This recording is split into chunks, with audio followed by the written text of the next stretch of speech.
পোকার মতো এরকম মাছ মাটি ছাড়া এরকম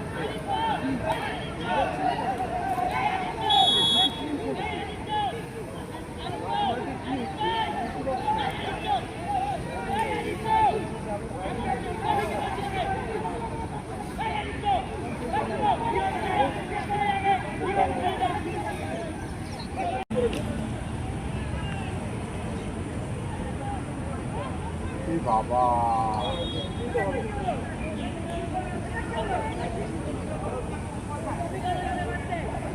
এই কটা লাল কার্ড দেখাবো জানো?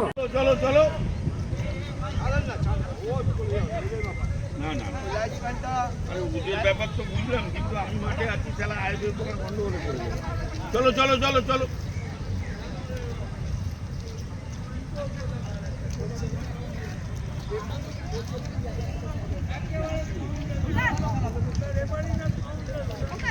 যান যান যান যান যান চলো চলো চলো। আপনার টাইম দেওয়ার দরকার নেই,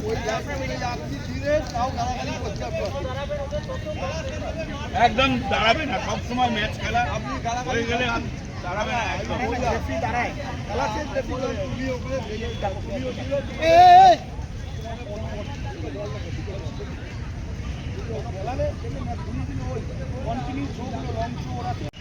সঞ্জীব, আজকে 2 গোলে পিছিয়ে ছিলে, সেখান থেকে 2-2 হলো, কিভাবে দেখছো?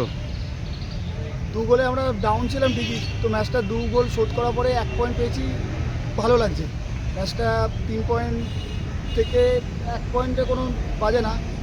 ব্যাপারটা হলো রেফারি খুবই জঘন্য খেলেছে আজকে। ফার্স্ট 2টো প্ল্যান্টি দেয়নি আমাদের। সেকেন্ড, ওরা যেই গোলটা করেছে, লাইসম্যান ছিল হাফ মাঠে দাঁড়িয়ে, লাইসম্যান পৌঁছতে পারেনি, বল ওরা খেলে দিয়েছে, প্লেয়ার স্ট্রাইকার দাঁড়িয়ে রয়েছে, স্ট্রাইকার গোল করে দিয়ে বেরিয়ে গেছে। এগুলো মানে রেফারি খুবই বাজে খেলেছে একদম, জঘন্য ফুটবল। না, ওই একটা বোধহয় তোমার রেড কার্ড হয়েছে। রেড কার্ড আমাদের একটা হয়েছে, ওদের 2টো রেড কার্ড হয়েছে। স্টার্টিং থেকে রেফারিরা যদি খেলাটা যদি এরকম বাজেভাবে না পরিচালনা করতো, এই খেলাটা গন্ডগোলটা সৃষ্টি হতো না।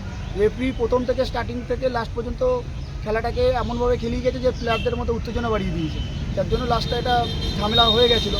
তো যার জন্য আমাদের একটা কার্ড দেখেছে রেড, আর ওদের দেখেছে 2টো।